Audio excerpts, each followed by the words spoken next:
जय हिंद, जय Bharat and welcome to deaf talks. This is Aadi Achint. आज हमारे साथ हैं डॉक्टर गीता कोशर, जो हमको थोड़ा बताएंगे यार ये चाइना में शी जिनपिंग क्या लेटेस्ट मूव्स कर रहा है। पहले तो ये कंट्री से बाहर नहीं जाने को बोलता था, मेरे को नहीं जाना, मेरे को नहीं जाना। वो ना ब्रिक्स में जाना था, ना इसमें जाना था, ना उसमें जाना था। Now he is travelling. अभी लेटेस्ट उसने ट्रिप करा है वियतनाम, झगड़ा कर रहा है फिलिपिनोज के साथ, हमास के साथ इन्वॉल्व है, अंदर कोविड या पता नहीं क्या चल रहा है। There is no question about it. So let's try and understand ये कहाँ खड़ा है, where is China today, and let's try and get what madam has to say about this. Madam ji नमस्कार, welcome to the show. Namaste, Adi. Thank you very much for inviting me again to your show. Always a pleasure. Always interesting to watch your videos as well. Thank you ma'am. Just opening में बताइए, what do you think about the position of Xi Jinping? कहाँ है, what is he doing? Because news आ रही है about 70 people from the military been taken out, वो जो rocket force से निकाले थे। उसके बाद न्यूज आती है about third plenum not happening, which is supposed to happen in October. December हो गया है, it's not happened. It's a very curious thing because the planums are never, delayed. Uh, News about a lot of fluttering within the Communist Party as well.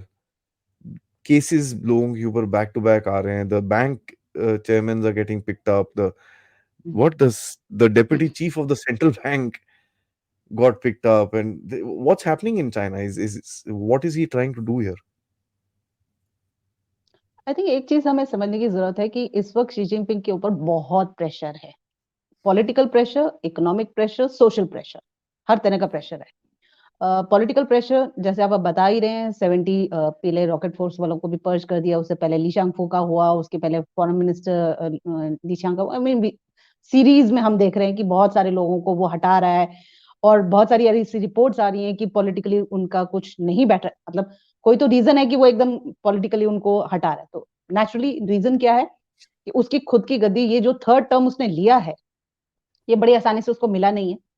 तो चाहे जैसे भी उसने लोगों का आर्म ट्विस्ट करके या धमका के या जैसे भी करके उसने थर्ड टर्म लिया है, तो वो पॉपुलर सपोर्ट पॉलिटिकल अंदर नहीं था। मतलब पार्टी के अंदर भी बहुत सारे लोगों में मतभेद थे। चांग जेमिन का एक फैक्शन था, हुजिन था, और जिसके साथ शी जिनपिंग का थोड़ा अच्छा चलता था, उसमें भी कुछ कुछ क्लैशेस थे। कुछ एक आपने लास्ट उसमें देखा ही था कि हुजिन को जबरदस्ती उठा के ले जाया गया। तो समझ आ रहा है कि वहां पे भी कुछ नाखुशी आ चुकी थी। तो कुछ मतभेद वहां पे भी चल रहे थे। और पॉलिटिकल उसमें भी ये लोग, मुझे नहीं लगता कि, क्योंकि एक अंडरस्टैंडिंग बहुत टाइम से पार्टी के अंदर ये चल रही थी कि 10 साल के बाद तो दूसरा प्रेसिडेंट, मतलब जनरल सेक्रेटरी आएगा ही आएगा। आएगा। लेकिन वो नहीं हुआ। तो इसने जब थर्ड टर्म लिया है तो डेफिनेट बहुत सारे लोग जो है वो नाखुश हुए होंगे। और थर्ड टर्म लेने के बाद एक और इम्पोर्टेंट बात ये हुई है कि उसने अपना कोई सक्सेसर आज तक नहीं शो किया। तो सीसीपी के अंदर भी लोगों को ये समझ आ रहा है कि मान लीजिए खुदा ना खास्ता आज कुछ भी वजह से शी जिनपिंग का कुछ हो जाता है, तो एक वैक्यूम क्रिएट हो जाता है। पावर किसके हाथ में होगी, कौन उसको रूल करेगा, जनरल सेक्रेटरी कौन बनेगा? जब उसने अपने आगे को, क्योंकि पहले अगर आप तंग शाओपिंग के टाइम से, माओ तंग शाओपिंग सबके टाइम से देखे जाए, तो उन्होंने अपने सक्सेसर चूज किए हुए थे। माओ ने हुआको फंग चूज किया था, तंग शाओपिंग ने चांग जेमिन को चूज कर रखा था, चांग जेमिन के बाद हु जिनताओ को आना था। एक एक कंटिन्यूटी हमें दिख रही थी। अब शी जिनपिंग ने क्या किया, पूरा एक वैक्यूम क्रिएट कर दिया कि सारा कुछ जो हूं मैं ही हूं, जब तक मैं हूं बिल्कुल ठीक हूं, और आप लोग मुझे ही सपोर्ट करते रहिए। तो पॉलिटिकली पार्टीज में भी जो एक हर किसी को, जो भी पार्टी ज्वाइन करता है, किसी भी कंट्री की आप पार्टी की बात कर ले, तो हर एक का लोअर लेवल पे ये एक एम्बिशन होता है कि हम ऊपर पहुंचेंगे, और ऊपर वालों का ये एम्बिशन होता है कि हम और ऊपर पहुंचेंगे। वो एम्बिशंस जो हैं और होप्स जो हैं वो सबकी खत्म हो रही है। तो पॉलिटिकल एक वैक्यूम क्रिएट हो रहा है, और वो वैक्यूम की वजह से पॉलिटिकल प्रेशर शी जिनपिंग के ऊपर बहुत ज्यादा है। और हमने इसीलिए बहुत सारे ऐसे र्यूमर्स सुनी भी हैं लास्ट टाइम कि शी जिनपिंग वापस आया, उसको हाउस अरेस्ट कर लिया, ये कर लिया, वो कर लिया। फिर उसके बाद ली शांगफो का हमें सुनाई दे गया, अभी ये फॉरेन मिनिस्टर का सुनाई दे गया। मतलब इस टाइप की कुछ ना कुछ खबरें आ रही है। मतलब कहीं ना कहीं बहुत सीरियस एक टेंशन चल रही है पॉलिट ब्यूरो और शी जिनपिंग के कंट्रोल के अंदर। और जो कि उसके क्लोज हम मानते थे, हमें ये मालूम था कि उसने अपने चुने हुए लोगों को ही ऊपर बिठाया, वो लोगों के साथ ही अब उसका मतभेद नजर आ रहा है। तो पॉलिटिकल प्रेशर तो हमें साफ समझ में आ रहा है। दूसरी चीज जो इकोनॉमिक प्रेशर है, इकोनॉमिक प्रेशर एक बहुत मेजर प्रॉब्लम हो चुकी है। पहले से ही ली केqiang वगैरह जो लास्ट प्राइम मिनिस्टर थे, वो लोग ये इंडिकेट कर रहे थे कि हाँ हमारे को, मतलब पावर्टी हमने जो 2021 में हमने एब्सोल्यूट पॉवर्टी जो है पूरी तरीके से खत्म करनी थी, वो टारगेट अचीव नहीं हुआ। उसके बाद आप देखेंगे धीरे-धीरे इकोनॉमी का जो है अब मतलब कोरोना के चलते भी और दूसरी तरीके से भी बहुत सारे बिज़नेसेस ठप हो गए हैं, रियल एस्टेट पूरा क्रैश कर गया है। शेयर मार्केट, स्टॉक मार्केट को अगर देखें तो वहाँ पे पूरी हलचल हो चुकी है। बहुत सारे ऐसे बैंक्स हैं जिन्होंने लोन्स दे रखे थे, अब वो लोन्स रिपे नहीं हो रहे, लेकिन शी जिनपिंग उन पे प्रेशर डाल रहा है कि आप जो है उनको और लोन दीजिए। अब लोन लेने वाले भी राजी नहीं कि हम लोन लें क्योंकि वो चुकता ही नहीं कर सकते। तो वो एक प्रेशर आ रहा है। इकोनॉमी में अनएम्प्लॉयमेंट बहुत बढ़ गया। आप लास्ट टाइम देखिए उन्होंने अनएम्प्लॉयमेंट की फिगर डिस्क्लोज करना मना कर दिया। कोरोना के फर्स्ट ईयर में उन्होंने जीडीपी का फिगर्स देने बंद कर दिए। लास्ट टाइम उन्होंने 5% दिए थे। 5% is very bad figure considering कि 1.4 बिलियन पॉपुलेशन है चाइना की। तो 5% भी कुछ नहीं है। अगर मान भी लिया जाए कि वो 5% अचीव कर पाए, मतलब मुझे नहीं लगता कि वो कर पाए थे, बट अगर मान भी लिया जाए कि वो 5% अचीव भी किए तो भी बहुत बुरा हाल है एम्प्लॉयमेंट का, ग्रोथ नहीं हो रही है। और इस साल की टारगेट जीडीपी मुझे लगता है कि वो अगर 5% दे भी देते हैं तो बहुत ही ज्यादा खींच के वो देंगे क्योंकि वो पॉसिबिलिटी है ही नहीं। तो ये ग्रोथ टारगेट जो है उनके बहुत ज्यादा हैम्पर कर रहे हैं। दूसरी बात, शी जिनपिंग ये सब होने के बावजूद मतलब इंटरनली इकोनॉमिक का एक तरह से हम गए पूरा भट्टा बैठा हुआ है, लेकिन शी जिनपिंग क्या कर रहे हैं कि हमें इंटरनेशनल जो है रिलेशंस बहुत अच्छे बनाने हैं और बहुत लोगों को हमें पैसा देना है। तो आप लोन लोगों को भी दिए जा रहे हैं। पाकिस्तान का जो लोन था आपको पता ही है, दे दिया, उसके बाद उसका एक्सटेंशन कर दिया, वापस आ नहीं रहा है कुछ, लेकिन वो दिए जा रहा है। ये थ्रू बैंक्स और प्राइवेट जो मतलब हम बोलेंगे स्टेट ओन्ड एंटरप्राइजेस जो हैं, जिन्हें हम गवर्नमेंट की एंटरप्राइजेस बोलते हैं, उनके ऊपर इसने प्रेशर डाला हुआ है कि आप लोग कंपनियां जो हैं उनके साथ काम कीजिए, बिजनेस कीजिए और जितना भी पैसा लगे आप दीजिए। अब अगर ये इकोनॉमी में अपनी करेंसी को डिवैल्यू करता है तो और इसको नुकसान होगा, वो भी नहीं कर रहा है। ये चाह रहा है कि मेरी करेंसी भी जो है आरएमबी बहुत इंटरनेशनलाइज हो जाए, जबकि बाहर के देशों में जहां-जहां ये पैसा दे रहा है और लोगों को मतलब ये एक तरह से लैविशली कई कंट्रीज को देने की कोशिश कर रहा है अपनी इमेज बनाने के लिए। और इसका जो बीआरआई प्रोजेक्ट है जिसपे हम सबको मालूम है कि इसने ट्रिलियंस ऑफ डॉलर्स लगाने की कोशिश की थी, बहुत जगह पे उसको एक चैलेंज हो चुका है। लेकिन ये फिर भी बोल रहा है कि उसपे पैसा लगाइए। फिर भी ये क्या कर रहा है कि आप उसपे लोन दीजिए, आप उसपे पैसा दीजिए, तो पैसा कहाँ से आएगा? इकोनॉमी आपकी इंटरनल भी डूबी हुई है, कंजम्पशन बढ़ नहीं रहा है, domestic consumption is in a very bad state. बहुत लोगों का एनालिस्ट का ये कहना है कि चाइना इंटरनली जो है एक मिडिल इनकम ट्रैक में पहुंच चुका है। मिडिल इनकम ट्रैक मतलब जो जापान ने कभी 90s से फेस किया, 80s 90s से वो एक स्टैग्नेंट हो गई थी, वही चीज अब चाइना में हो रही है। इसकी इकोनॉमी भी बिल्कुल स्टैग्नेंट हो गई है और अगर ये स्टैग्नेंट हो जाती है आज की इकोनॉमी, तो कम से कम 20 से 30 साल लगेंगे इसको रीस्टार्ट होने में, जैसे कि जापान अब रीस्टार्ट कर पा रहा है। तो ये सिचुएशन चाइना में इस वक्त है इकोनॉमिकली। लेकिन शी जिनपिंग जी सबको बोल रहे हैं कि नहीं जी आप पैसे लगाइए, और इसीलिए बैंकों में आप देख रहे हैं कि वो जो हेड्स हैं उनको अगर जो नहीं सुन रहे हैं उनको भी पता है कि भाई ये पॉसिबल नहीं है, वो इकोनॉमिस्ट है, उनको मालूम है ये पॉसिबल नहीं है, लेकिन ये उनको बोल रहे हैं कि नहीं आप कीजिए। तो जो नहीं सुनता है उसको फिर हटाया जाता है। तीसरा प्रेशर जो इसके ऊपर आ रहा है वो है सोशल प्रेशर। सोशल प्रेशर इसलिए क्योंकि ये जब आया था उसके बाद से इसने अपनी एक इमेज क्रिएट की है सोसाइटी में कि मैं बहुत नेशनलिस्ट लीडर हूं, यानी कि मैं पूरे चाइना को यूनिफाई करूंगा, ताइवान वापस ले लूंगा, चाइना का एक ग्रेट रिजुविनेशन हो जाएगा, एक रेनेसा बनेगा, और एक चाइना ड्रीम का जो आप टाइटल सुने, हमने बहुत पहले भी ये डिस्कस किया, तो डिटेल में अगर किसी को जानना है तो वो आपकी पुरानी वीडियोस देख सकता है। तो वो एक जो नोशन था लोगों में, वो एक सपना जिसे हम कहते हैं वो दिखाया कि हम जो है बहुत वो है। लेकिन असलियत में अब क्या हो रहा है, आप इंडिया के साथ ही देख लीजिए, चाइना कुछ कर नहीं पाया ना। ये तो नहीं कि वो वॉर करके पूरा अपना टेरिटरी ले लिया, हमें धक्का मार दिया। हम लोग वहां पे बहुत स्ट्रांगली खड़े हैं, इतने साल से आपका वो झगड़ा चल रहा है, तो क्या कर पा रहे हैं आप? कुछ नहीं कर पा रहे। फिलीपींस, हम शायद आज बात करेंगे, तो फिलीपींस भी आंख दिखा रहा है। मतलब छोटी छोटी कंट्रीज, और यूएस के साथ तो बहुत ज्यादा इनका प्रॉब्लम हो चुका था।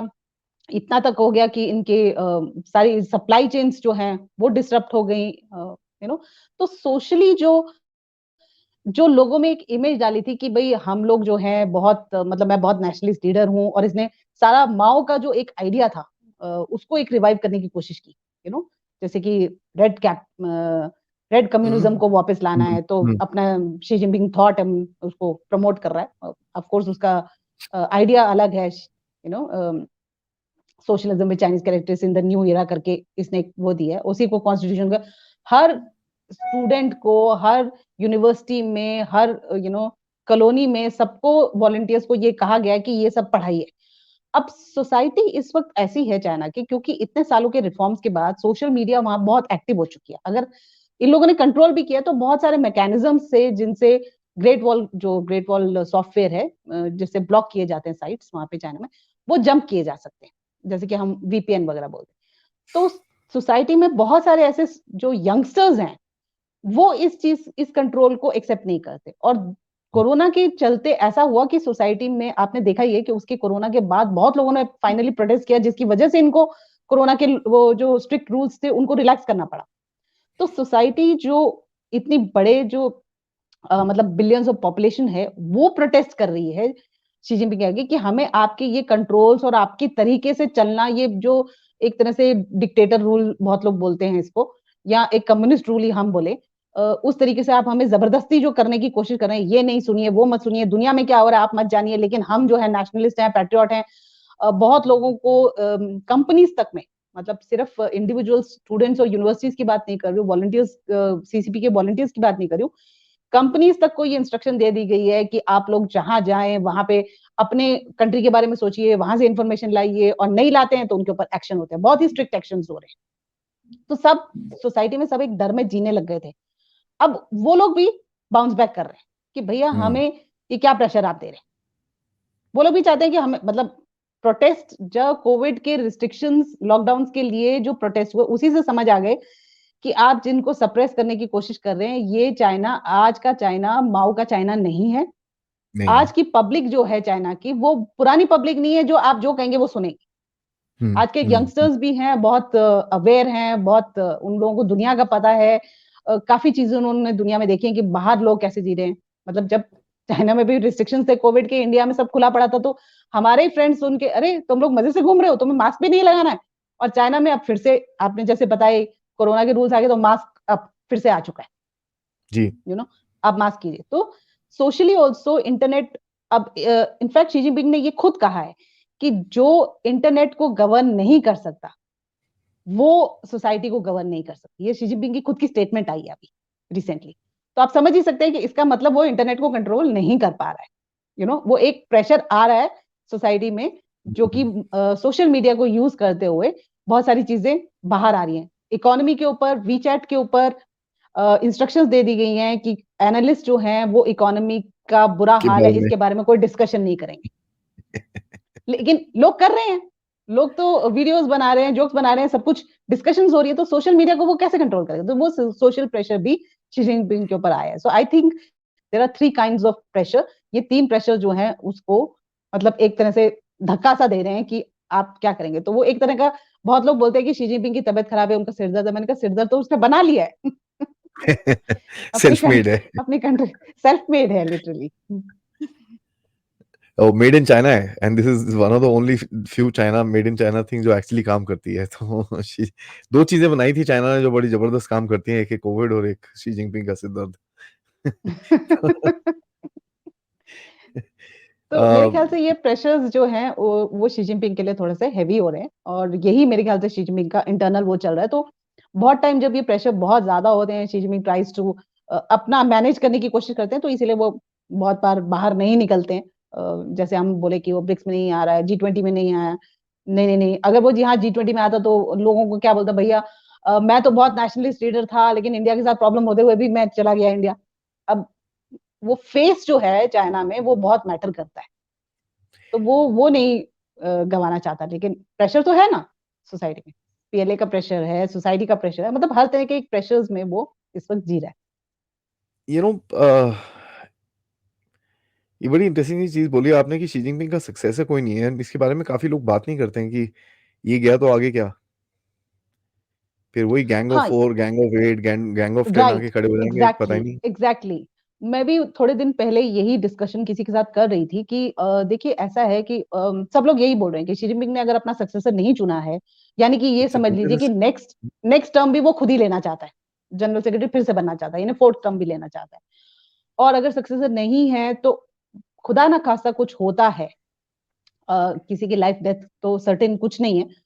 68 की उम्र में अगर इनके प्रीमियर जी जा सकते हैं तो इनका भी कुछ कह नहीं सकते, मतलब कहने सर्टेनिटी किसी चीज की नहीं है। तो अगर आप देखें कि शी जिनपिंग का कुछ ऐसा अनसर्टेन कुछ हैपनिंग हो जाता है किसी वजह से भी, चाहे उनकी तबीयत, जैसे बोल रहे हैं बहुत लोग कि उनकी तबीयत भी खराब है, अब खराब होती है या नहीं होती है, कुछ हो जाता है, तो क्या होगा? एक वैक्यूम सा आता है जनरल सेक्रेटरी में। हालांकि हम ये जरूर देख रहे हैं पैरेलली उनकी वाइफ जो है फंग युएन, वो पूरे डिप्लोमेटिक सर्कल्स में अंडर द करंट बहुत काम कर रही है। अंडर द करंट का मेरा मतलब है कि वो डिप्लोमेसी जो है वो बहुत अच्छे तरीके से निभा रही है। कहीं पे भी जाके उनके बारे में कोई न्यूज या चर्चा नहीं आती है। लेकिन अगर आप श्रीलंका में भी देखें तो उनका बहुत बड़ा एक नेटवर्क था। नेपाल में देखिए, मतलब हर जगह वो वुमेन्स की एसोसिएशंस, वुमेन की कनेक्शंस बना के वो एक अपना ही एक डिप्लोमेटिक रोल प्ले कर रही है। और बहुत सारी जगह पे आप देखेंगे शी जिनपिंग के साथ ही हमेशा जाती हैं। हालांकि उनके बारे में कोई न्यूज मीडिया इसको पब्लिश नहीं करता है कि वो क्या कर रही है, लेकिन क्योंकि हम सबको ये मालूम है कि वो बहुत बड़ी आर्टिस्ट थी, तो आर्ट और कल्चर को लेके उन्होंने अपना एक बहुत स्ट्रांग नेटवर्क हर जगह पे बनाया है, हर कंट्री में जहां पे वो गई हैं। और उन्होंने वहां की कम्युनिटीज में एक पावर को उनको, देखिए साउथ ईस्ट एशिया में अगर आप देखेंगे तो women power is very important. बहुत सारी जगह पे आप थाईलैंड ले लीजिए, साउथ कोरिया भी अब ऐसे ही हो रहा है, चाइना ऐसे ही है, जापान में ऐसे हो रहा है, सब जगह वुमेन पावर जो है बहुत स्ट्रांग हो रही है। तो ये अपना ही वो वुमेन पावर को यूज करते हुए कल्चर और उस तरह के एक कनेक्शंस बना के, आर्ट और कल्चर के थ्रू एक कनेक्शंस बना के एक स्ट्रांग डिप्लोमेसी का रोल प्ले कर रही है। तो मेरा ये मानना जरूर है कि मान लीजिए ऐसा कुछ वैक्यूम आता भी है तो शायद वही जो आप गैंग ऑफ फोर की बात की है, माओ माओ से तुंग के जाने के बाद, चाचिंग एंड ऑल दैट, उनकी वाइफ ने एकदम कंट्रोल लिया था। हम लोगों को यही पॉसिबिलिटी नजर आती है कि अगर ऐसा कुछ होता भी है तो उनकी वाइफ जो है वो एक स्ट्रांग रोल प्ले करेगी। हालांकि लीडरशिप में, पॉलिटिकल लीडरशिप में आप देखेंगे तो बहुत सारे ऐसे रिसर्च अभी दिख रही हैं कि पॉलिटिकल लीडर्स लेवल पे, मतलब high level leaders political establishments में आप देखें तो वुमेन का जो परसेंटेज है वो बहुत ड्रॉप ड्रॉप डाउन हो गया। पहले बहुत सारे थे, अब तो पॉलिट ब्यूरो में भी एक भी वुमेन नहीं है, पहले थी। तो ये एक डिक्लाइन है, लेकिन उस डिक्लाइन के होते हुए भी उनकी वाइफ का जो रोल है वो एक अलग तरीके का आपको रोल नजर आएगा। हर कंट्री में उन्होंने अपने एक कनेक्शंस ऐसे बनाए हैं जो कंट्रोवर्शियल कभी नहीं होते। न्यूज मीडिया में कभी उस बारे में चर्चा नहीं आती कि वो किस टाइप के एनजीओज या वो बना के अपने कल्चर और आर्ट के वो बना रही है, लेकिन मुझे लगता है कि वो बहुत स्ट्रांग एक रोल प्ले कर रही है। और अगर वैसा कुछ होता है तो ये नहीं मैं कहूंगी कि वो प्रेसिडेंट बन जाएंगी या जनरल सेक्रेटरी बनेंगी, लेकिन वही चीज हो सकता है कि वो टर्मोइल जो हमने पुराना देखा है गैंग ऑफ फोर का, फिर बहुत सारे प्रोटेस्ट हुए तो परचेज होने के बाद हुआको फंग को भी हटाया गया, तंग शॉपिंग वापस आई, ये एक जो हिस्ट्री है चाइना की, कुछ इस तरह का रिपीट होने का बहुत बहुत ज्यादा चांसेस हो जाते हैं। लेकिन ऑफ वो कोर्स हम छोटा पूरे माओ है, वर्ल्ड को, हाँ, हाँ, बोथ पूरे वर्ल्ड को माओ एंड ये शी देखना जिनपिंग पड़ेगा स्टैंडिंग। कि या कि मतलब फ्यूचर क्या होता है। ये पॉलिटिकल जो चल रहा है मेरे ख्याल से वो बहुत हेल्दी नहीं है किसी भी कंट्री के लिए, क्योंकि अगर ये टर्मोइल चाइना में होता है उसके रेपरकशंस बहुत सारी कंट्रीज में होंगे। बहुत ज्यादा है। मैम अब आते हैं फिलीपींस में, क्योंकि जब से वो बॉन्ग बॉन्ग मार्कोस आया है, one thing that we can understand is वो पीछे नहीं हट रहा है। एंड एविडेंटली वो उसका एरिया है जहां पर वो जा रहा है, दैट संकन शिप। और वहां पर ये जो फिलीपीन सोल्जर्स बैठे हैं उस एरिया के अंदर, daily basis every second day वो अपनी वो क्या, हम उनको रीसप्लाई करने जा रहे हैं जी। फिर स्टैंड ऑफ होता है, फिर वो पानी फेंकते हैं इनके ऊपर, ये होता है वो होता है। But one interesting thing that Marcos is doing is that he is media crew को लेके जाता है एंड दिखा रहा है दुनिया को, ये देखो ये करता है, ये है चाइना आपका, which nobody is done before.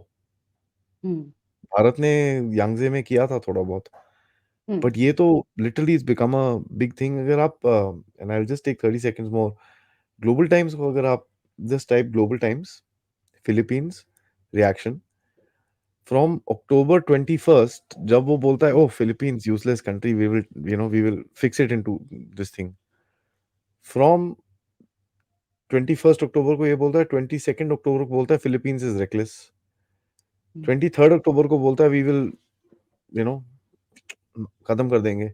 24th को बोलता है भाई Philippines is a threat to my sovereignty. The kind of responses that are coming out, and Global Times का क्या है ना, वो आउटवर्ड रिस्पॉन्सेज हैं सीसीपी के, तो you kind of get to know क्या सोच रहे हैं लोग। दैट टेल्स यू दैट इनको भी समझ नहीं आ रहा हो क्या रहा है यहाँ पर, how do we handle this. पहले तो हम लोग जाके कर रहे थे, लोग बैक डाउन करते थे, बैक डाउन नहीं कर रहा है।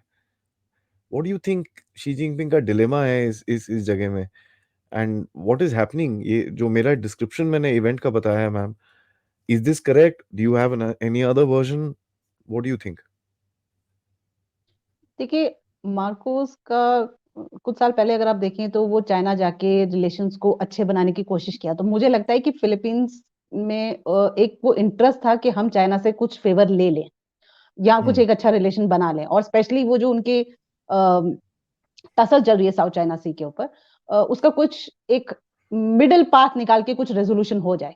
और स्पेशली जब चाइना ये बात बोल रहा है कि मुझे सॉवरेनिटी इश्यूज के ऊपर बात कर रहा है, you know law and borders निकाल रहा है, तो आप जब इस बारे में सोच ही रहे हैं और आप ये सब चीजें बोल रहे हैं कि हमें एक गवर्नेंस की इश्यूज के ऊपर बात करनी है, governance regional and global governance की बातें आप कर रहे हैं, तो आप ये समझेंगे एक मेजर पावर होने के नाते कि भाई हमें ये सब चीजें भी सॉल्व करनी है। लेकिन हो क्या रहा है, उसका हमने रिपोर्केशन क्या देखा कि उन्होंने अपना नया एक मैप निकाल दिया और जिसमें सारे एरियाज जो हैं साउथ चाइना सी के, इंक्लूडिंग वियतनाम के, फिलीपींस के, ये वो इंडिया भी उसमें है, नेपाल भी कुछ हद तक उसमें आता है, उन सबको अपना एक पार्ट दिखा दिया। और जबकि हमें ये मालूम है कि चाइना ने इस वक्त शी जिनपिंग के अंडर ये बहुत क्लियरली बोला है कि मुझे चाइना को रीयूनिफाई करना है। रीयूनिफाई उनका टर्म में यूज कर रही हूँ, रीयूनिफाई करना है। और जितने पुराने हमारे मतलब कहीं कौन से जमाने के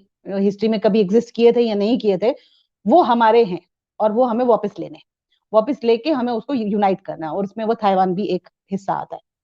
उसमें वो अपने मैप्स में क्लियरली दिखा रहा है कि फिलीपींस के ये सारे जो जगहें हमारी है। तो जो इंटरनेशनल लॉ में इन लोगों का जो चाइना और फिलीपींस का जो झगड़ा हुआ था और जिसमें फिलीपींस की कुछ फेवर में एक डिसीजन गया था, उसको चाइना ने मानने से इनकार किया और उसको वो एक्सेप्ट नहीं कर रहा। तो मुझे लगता है कि फिलीपींस ने ये कोशिश की, यानी कि उनके प्रेसिडेंट ने ये कोशिश की कि भाई हम इसको किसी तरीके से एक म्यूचुअल अंडरस्टैंडिंग के थ्रू रिजॉल्व कर लें।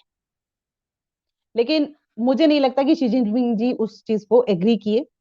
और अब जो आप देख रहे हैं, क्योंकि मैंने आपको बताया कि वो मैप निकाल के अपने अपनी एक हक दिखा रहा है कि ये सब जगहों पे मेरा ही कब्जा है और मेरा ही हक है, उस चीज को मेरे ख्याल से फिलीपींस जो है चैलेंज कर रहा है। ऑफ कोर्स उसका सपोर्ट उसको वेस्टर्न पावर्स दे रही हैं, US and all are strongly supporting. लेकिन शुरू से भी ये चीज हमें मालूम है कि फिलीपींस को ये सपोर्ट मिलता रहा। US powers have been supporting Philippines. तो फिलीपींस को अभी ये लग रहा है कि जब सब जगह से चाइना का एक इमेज खराब हो रहा है, चाइना का सबसे झगड़ा हो रहा है इस वक्त, आप देखिए तो हर कंट्री के साथ ही झगड़ा हो रहा है। ऑस्ट्रेलिया के साथ झगड़ा है, यूरोप में झगड़ा है, यूएस में झगड़ा है, इटली का आपने सुन ही लिया कि वापस से फिर से झगड़ा हो रहा है, इंडिया के साथ झगड़ा हो गया, अपने नेबर्स में किसी के साथ बन नहीं रहा है, हर जगह वो झगड़ा कर ही रहा है। तो फिलीपींस भी ये एक अपॉर्चुनिटी देख रहा है कि भाई जब ये झगड़ा कर ही रहा है तो उसको प्रॉपर तरीके से हम एक्सपोज क्यों ना करें। हम क्यों ना दुनिया को बताएं कि एक्चुअली ये मेजर पावर जो है, ये बुलिंग टैक्टिक्स जो हेजेमोनी, वो यूएस के लिए बोलता है कि चाइना कभी हेजेमोनिक स्टेट नहीं होगा, वो हेजेमोनिक स्टेट बन रहा है रीजन में, वो हेजेमोनी दिखा रहा है, नहीं इज ट्राइंग टू बुली मी। तो वो बुली जो है वो उसको थोड़ा सा एक्सपोज करने की कोशिश कर रहा है। अब देखिए ये जो उनका एक्चुअल मसला है वो बहुत कॉम्प्लिकेटेड है। जब इंटरनेशनल लॉ के डिसीजन के बाद भी उसको सॉल्व नहीं कर पाए, तो मुझे नहीं लगता कि इसको आराम से कोई सॉल्व कर पाएगा। लेकिन मुझे लगता है मार्कोस ये सोच रहे हैं कि जब शी जिनपिंग जी एक पावर में है, इतने मेजर कंट्री के पावर में है और मुझसे रिजॉल्व करने की कोशिश नहीं कर रहे हैं, तो मैं ही क्यों डरूं और दबूं, मैं भी क्यों ना उनको दिखाऊं सारी दुनिया को कि एक्चुअली ये क्या कर रहे हैं। और उसके लिए उनको बहुत स्ट्रॉन्ग सपोर्ट है। यहाँ तक कि ऑस्ट्रेलिया, वेस्टर्न पावर्स, ये सब छोड़ दीजिए, आप इंडिया भी उनको मतलब जो जेन्युइन कंसर्न है साउथ चाइना सी के, उसके ऊपर India has also given a very clear standing कि हाँ, आपको झगड़े नहीं करने, कॉन्फ्लिक्ट नहीं बढ़ाने हैं यहाँ पे। अब अपना मैप निकाल दिए, बोलिए कि सारा मेरा है, तो ऐसे थोड़े हो जाएगा। आप उसकी एक अंडरस्टैंडिंग लाइए ना। आप पता नहीं कौन सी हिस्ट्री, अब अगर हम लिटरली हिस्ट्री के ऊपर चले जाएं तो चाइना तो यूनाइटेड कभी था ही नहीं।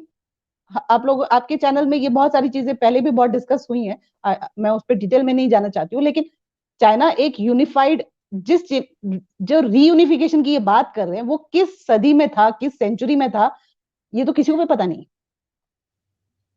तो तो ये झगड़े जो हैं उसको वो एक्सपोज मेरे ख्याल से मार्कोस करने की कोशिश कर रहा है, जो कि एक डेयरिंग एक्ट है मेरे हिसाब से। बहुत सारी कंट्रीज, स्मॉल पावर्स एटलीस्ट ऐसा नहीं करती हैं, इतना वो नहीं लेते, लेकिन क्योंकि उनको मालूम है कि कहीं ना कहीं चाइना ताइवान को लेने के लिए बहुत कुछ करेगा, तो इफेक्ट उसको भी होगा। तो मेरे ख्याल से उस बैकिंग और सपोर्ट से जो उसको मिल रही है, उसकी वजह से वो कर रहा है। बट वो बहुत स्मार्टली प्ले कर रहा है। आई मीन उसको आप जेलेंस्की, कई लोगों ने यूक्रेन के जेलेंस्की के साथ उसको कंपेयर किया है। मुझे लगता है कि वो कंपैरिजन टोटली गलत है।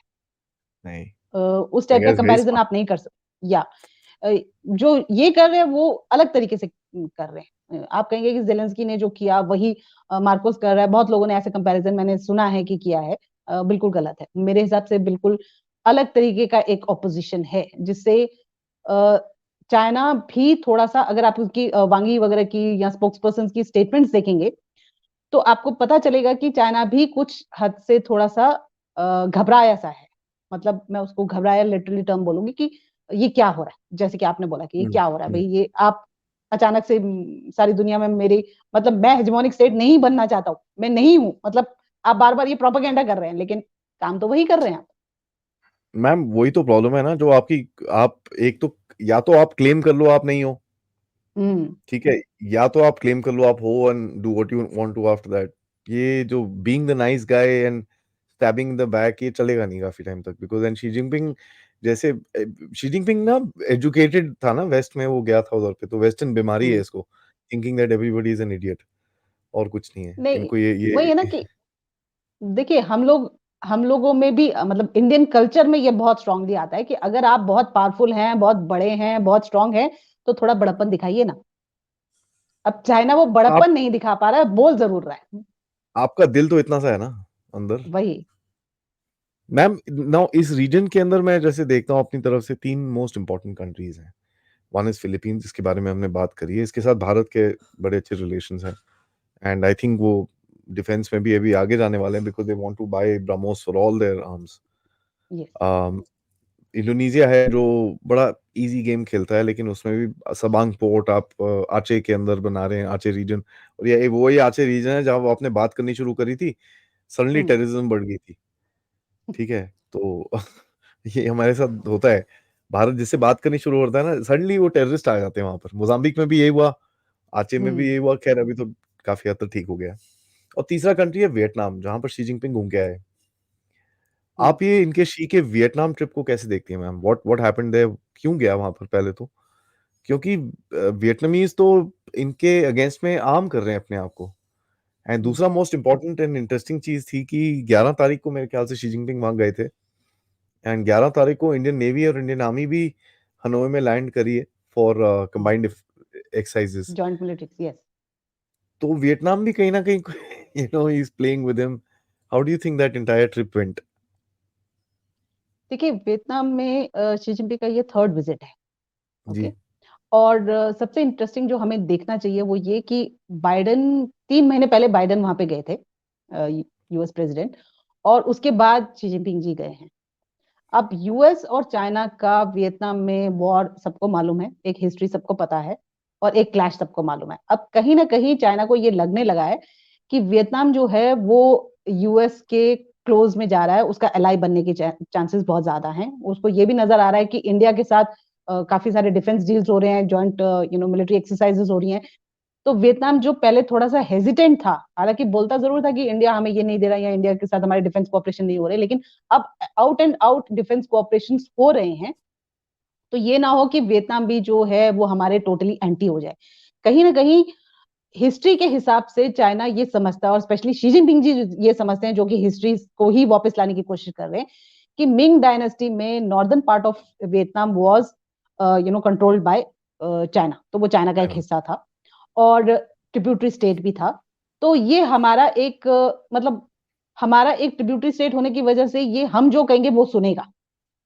लेकिन अब वो उनके हाथों से निकलता हुआ उनको नजर आ रहा है कि वियतनाम जो है वो बाइडन जाके उनको सपोर्ट दे रहा है, बहुत सारे एंगेजमेंट्स हो गए हैं, इंडिया उसके साथ डिफेंस कोऑपरेशन कर रहा है। तो रीजनल पावर में जहाँ पे बहुत लोगों ने ये पहले रीजन में एक चाइना थ्रेट थियरी, चाइना का एक डर जिसे कहते हैं कि भाई इकोनॉमी राइज करेगी तो चाइना जो है वो हर किसी को डेंजरस हो जाएगा। बुली करेगा, हेजमोनी तरीके से कंट्रोल कर लेगा, वो सच होता नजर आ रहा है, स्पेशली जब इन्होंने ये अब नया मैप निकाला है। मतलब समझ ही आ रहा है कि आप क्लियरली सबको, पूरी दुनिया को हो रहा है ये सारा हमारा हिस्सा है, तो आप बाय हुक और क्रुक आप उस जबरदस्ती उसको लेंगे। और क्योंकि बहुत सारी रीजनल पावर्स के साथ झगड़ा भी दिख ही रहा है, स्पेशली बॉर्डर पे इंडिया का झगड़ा तो आप सबको पता है।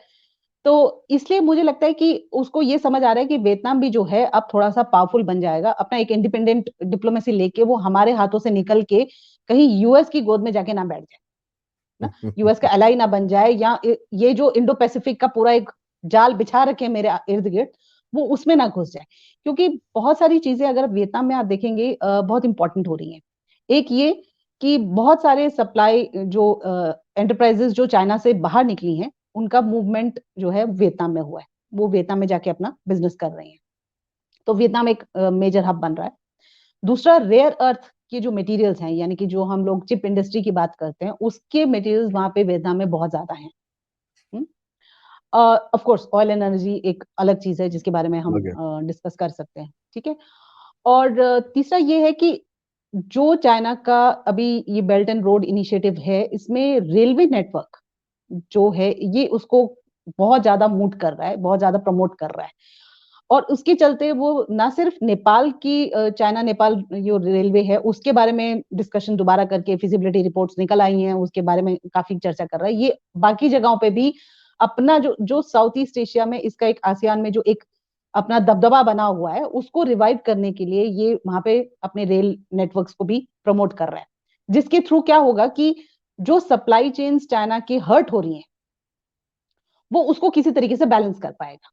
उसको ये लगता है कि अगर मैंने वियतनाम पे अपना कंट्रोल बना लिया तो मेरे बिजनेस जो है यहाँ पे जो हर्ट हो रहे हैं इंटरनली, वो वहां पे अपना बिजनेस करके पैसा बना लेंगे। और कहीं ना कहीं नॉर्थ में अगर देखेंगे तो बहुत सारे चाइनीज है ही, तो कंबोडिया ले लीजिए, लाओस ले लीजिए, वियतनाम ले लीजिए, इनफैक्ट सिंगापुर भी ले लीजिए, मलेशिया ले लीजिए, तो बहुत जगह पे चाइनीज वैसे ही हैं। और वो उनको मैंने आपको लास्ट वीडियो में भी बताया था कि ये आउटरीच जो है transcending from Chinese state to beyond, ये बाहर जाके भी अपने अपने चीनियों को एक ये एहसास दिलाना कि तुम चाइनीज हो, एट द एंड आप चाइनीज हो, वो नेशनलिज्म के जो सेंटिमेंट्स उसने इवोक किए हैं, वो उन्हीं बिजनेस को यूज करना चाह रहा है कि भाई इंटरनल मेरी इकोनॉमी अगर नहीं चल पा रही है, तो बाहर जैसे देशों में, जैसे वियतनाम में ही ले लीजिए, तो वहां के जो चीनी हैं वो वहां का बिजनेस करके वापस हमें हेल्प करें। जैसे कि पुराना अगर आप चाइना का सक्सेस देखें 80s के ऑनवर्ड्स, जो इकोनॉमिक सक्सेस है चाइना का, वो हांगकांग की इन्वेस्टमेंट, ताइवान की इन्वेस्टमेंट से हुआ है, जो कि फाइनली हम लोग उनको चाइनीज ही मानते हैं। अब ये क्या कर रहा है कि ओवरसीज चाइनीज को भी ये चाइनीज बता के, क्योंकि चाइना ड्रीम अगर आप देखें उसमें मैंने नोशन में पूरा डिस्कस किया है, आपकी वो पुरानी वीडियो सब देख सकते हैं, उसमें ये चीज मैंने क्लियरली आपको बताई है कि ये चाह रहा है चाइना कि मेरे जो ओवरसीज चाइनीज भी हैं वो अपने आप को चाइनीज पैट्रियोट समझे और चाइना के लिए काम करें। तो कहीं ना कहीं अगर वो वियतनाम में जहां पे उसके बिजनेस मूव कर रहे हैं, मतलब चाइना का नुकसान हो गया, वहां बिजनेस जा रहे हैं, वो बिजनेस हमारे साथ ही कोलैबोरेट करके हमारे सप्लाई चेन्स को सपोर्ट करें।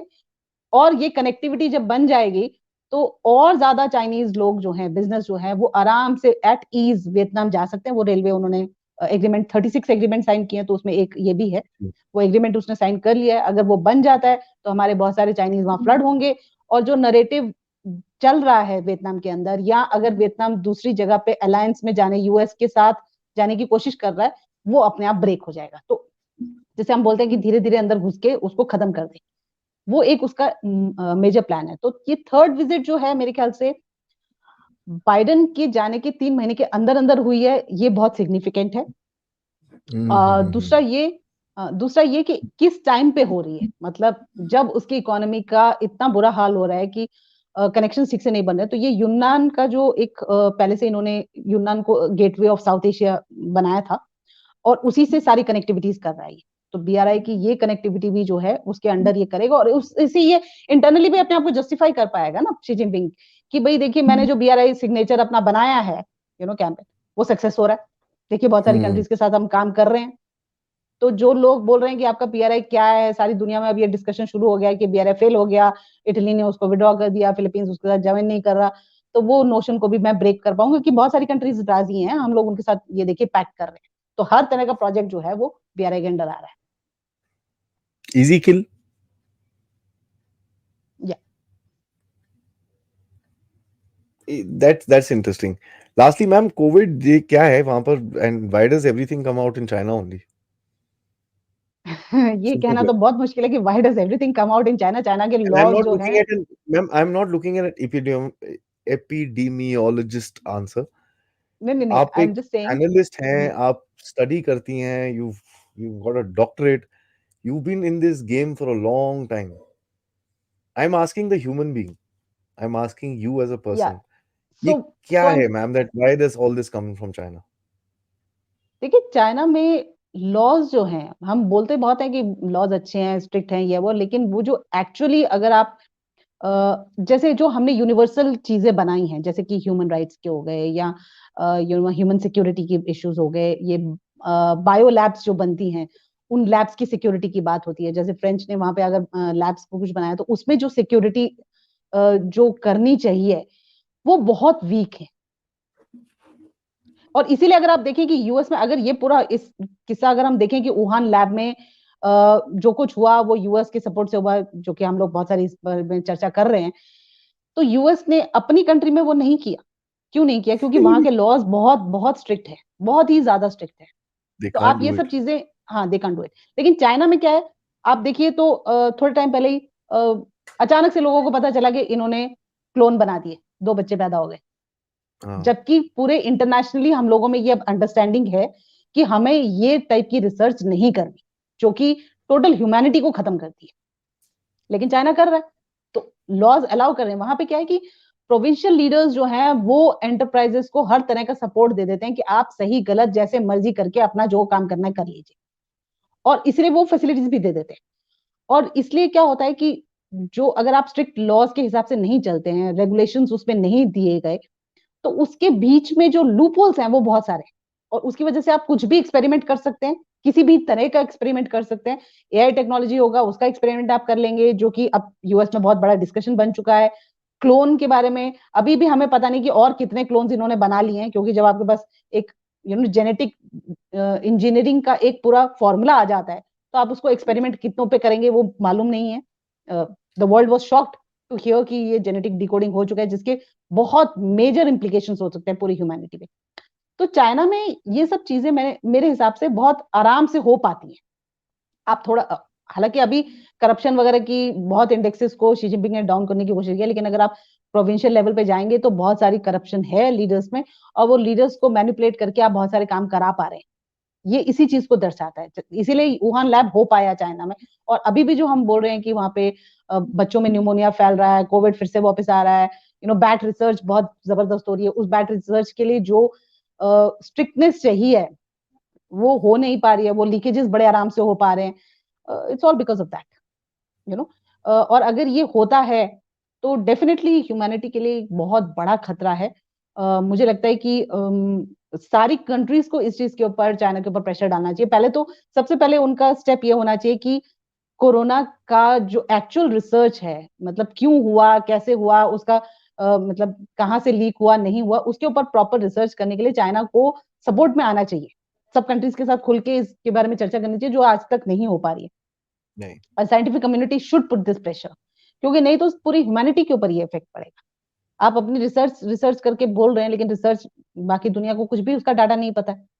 करेक्ट। अगर मान लीजिए कि दोबारा ये पैंडेमिक्स आता है, और क्योंकि हमने ऐसा सुना है कि बहुत सारी रिपोर्ट्स में ऐसा है कि उन बच्चों पे निमोनिया के लिए जो मेडिसिन हैं वो भी इफेक्ट नहीं कर रही, मतलब कि they are immune to those medicine also.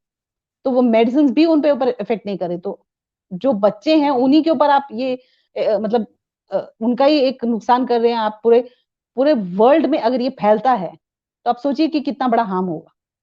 तो मुझे लगता है कि इस चीज के ऊपर साइंटिफिक कम्युनिटी को, पूरे वर्ल्ड को, हम लोगों को एक अंडरस्टैंडिंग लानी चाहिए कि ह्यूमंस एज, अभी तक हमें सिर्फ मालूम है कि अर्थ पे ही ह्यूमंस हैं, उसको प्रोटेक्ट करने के लिए, उसको सेफगार्ड करने के लिए, पूरी ह्यूमैनिटी को बचाने के लिए, आप ह्यूमैनिटी की इतनी बातें करते हैं, ये एक बहुत जरूरी कदम है जो उठाना चाहिए। Yeah, you can't have rogue countries doing stupid things. I mean, in no simple words, मैं और I don't think, ma'am, diplomatically speaking, भी there is no other way to describe this. देखिए, How do you बहुत सारी describe a countries हम लोगों ने ये पहले बोला भई एंथ्रेक्स वगैरह जब आया था, यूएस बायो वॉरफेयर की बारे बा के लैब्स बना रहा है और उसके ऊपर रिसर्च कर रहा है। न्यूक्लियर के ऊपर जब रिसर्च हुई थी, सब कंट्रीज़ ने मिलके ये डिस्कशन किया कि इसके हार्मफुल इफेक्ट्स भी हो सकते हैं, तो इसको कैसे कंट्रोल किया जाए। किस लेवल तक हम उसको रिसर्च को जाने देंगे और किस तरह पे नहीं जाने देंगे।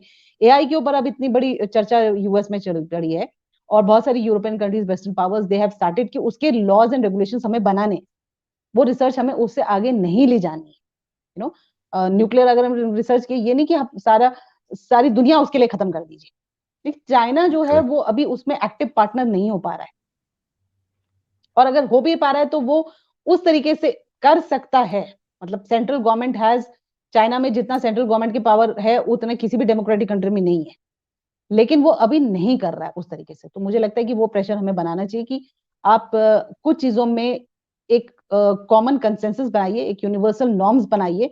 इसके अगेंस्ट हम लोग नहीं करेंगे, उसमें कुछ मोरालिटी के इश्यूज़ लाइए।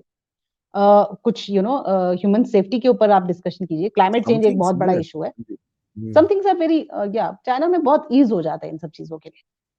उनको Correct. कहीं वो पैसा जो है वो दिख जाता है, अब ठीक है, आप कर लीजिए। सब कुछ अलाउड है। मतलब जो एक नोशन है ना हम लोगों में एक ये है कि इंडिया में स्पेशली हमारा एक इंसान मरना हम लोग उसको बहुत एक महत्व देते हैं कि अरे हमारा ये बंदा मर गया नो तो बहुत सारी ऐसी रोग कंट्रीज हैं जिनमें ऐसे लगता है कि ये आलू प्याज की तरह हैं थोड़े बहुत मर गए तो कोई बात नहीं और आ जाएंगे यू नो 100-50 मर गए 1 लाख मर गए कोई फर्क थोड़ी पड़ रहा है आप और उतनी पॉपुलेशन कर लीजिए अब उन्होंने पॉपुलेशन तो वैसे ही रिलैक्स कर दी है तो 100-200-300 मिलियन कोई खत्म होते हैं कोई बात नहीं और आ जाएंगे ये जो एक नोशन है ना ये हमारे इंडिया की तरह का नोशन जो है मेरे ख्याल से इसमें जो है इंडिया एक विश्व गुरु बन सकता है कि सारी दुनिया को ये एक मैसेज देना कि इंसान चाहे छोटा है बड़ा है कहाँ का है वो सब बहुत इंपॉर्टेंट है हम लोगों में ये इनबिल्ट है मेरे ख्याल से वो है ma'am. And I mean, just to close, मैं आई मीन आपसे यही एक, आई थिंक आपके जो टॉक सुनने के बाद एक ही कमेंट आता है कि ये कंट्री है जिसको आई थिंक इस टाइम पे पहले बोलते थे ना चाइना को सब पता है क्या हो रहा है, it controls everything. I think काफी सारी चीजें हो रही है चाइना के अंदर दैट इट कांट कंट्रोल। नहीं एंड देखिए चाइना में भी हेट्रोजेनिटी बहुत है और जी। प्रोविंशियल और सेंट्रल में बहुत सारी चीजें ऐसी हैं जिसपे मतभेद रहता है और ऊपर से होता क्या है चाइना में कि सेंटर एक जो डायरेक्टिव निकालता भी है उसके इंटरप्रिटेशंस जो है प्रोविंशियल और स्टेट लेवल पे लोकल लेवल्स पे बहुत अलग तरीके से होते हैं इसलिए उसको मैनिपुलेट बड़े आराम से किया जाता है हम्म। तो एक यूनानिमस वो नहीं है हालांकि कंट्रोल ऊपर से नीचे तक होता है लेकिन वो जब मुद्दा हद से आगे बढ़ जाता है तब होता है नहीं तो उसके इंटरप्रिटेशंस निकाल के बहुत सारी चीजें चाइना में चलती हैं जो कि बहुत गलत है ma'am, always a pleasure talking to you. आपसे ये सब इंफॉर्मेशन लेके सीख के बड़ा अच्छा लगता है, because it's something which is a unique perspective. आप अपनी लॉट ऑफ रिसर्च के बाद लेके आते हो, specially the point about Xi Jinping का सक्सेशन प्लान, क्योंकि हम्म ये एक चीज मेन स्ट्रीम थॉट प्रोसेस के अंदर बिल्कुल नहीं है। हम्म कोई भी ये बात नहीं करता कि अगर शी जिनपिंग गया तो चाइना एक न्यूक्लियर पावर है, उसका क्या होगा। हम्म नोबडी टॉक्स लोग about Dalai it's Lama very. के लिए जरूर कर रहे हैं हिज एक्सीलेंसी दलाई लामा जी नहीं रहेंगे तो क्या होगा लेकिन शी जिनपिंग जी नहीं रहेंगे तो क्या होगा पता नहीं nobody is saying that. And see, लोग बोलते हैं पुतिन भी तो ऐसे ही है। सी, पुतिन के पास बहुत सारे स्ट्रॉन्ग लीडर्स हैं, राइट मेदवेदेव है, लावरोव हैं, हम्म बहुत सारे बंदे हैं वहां पर हु कैन टेक ओवर। तो he is not alone in terms of this thing, and उसने काफी लोगों को कल्टीवेट भी किया है। Hmm Putin has cultivated a lot of secondary low rank, और मीडियम रैंक और हाई रैंक लीडरशिप। ऐसी बात नहीं है, Medvedev has been the president of Russia. Right तो there is something there, यहाँ तो कुछ भी नहीं है, and that's a very big point, and I think I'm going to think about it and हम्म देखते हैं, let me do some research and I'll probably trouble you again for another session on that, ma'am. Sure sure Thank you so much. Jai Hind, Jai Bharat. नमस्ते जय हिंद